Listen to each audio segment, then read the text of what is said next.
Welcome to Asenware. Today let's see how to wire the waterproof strobe sounder to our FP100 addressable fire alarm system. We will use the control module to connect.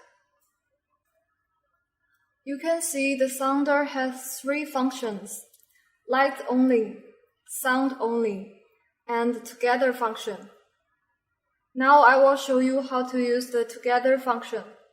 Firstly, the red wire should connect with the together positive port, and the blue wire should connect with the GND negative port.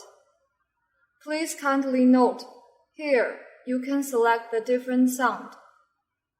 And if the sounder is the last device, we should connect a 6.8K EOL resistor here.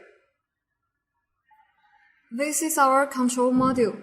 Secondly, we will connect the positive wire to the control module power positive and the negative wire to the control module power negative. After wiring, we should set on the control panel.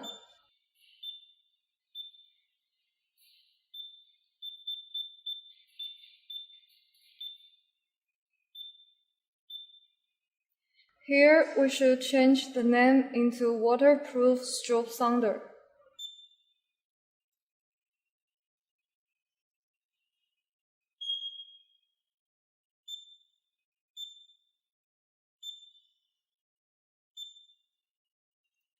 Pay attention here, the control module. We should choose the sound state. And here, the device, we should choose waterproof strobe sounder.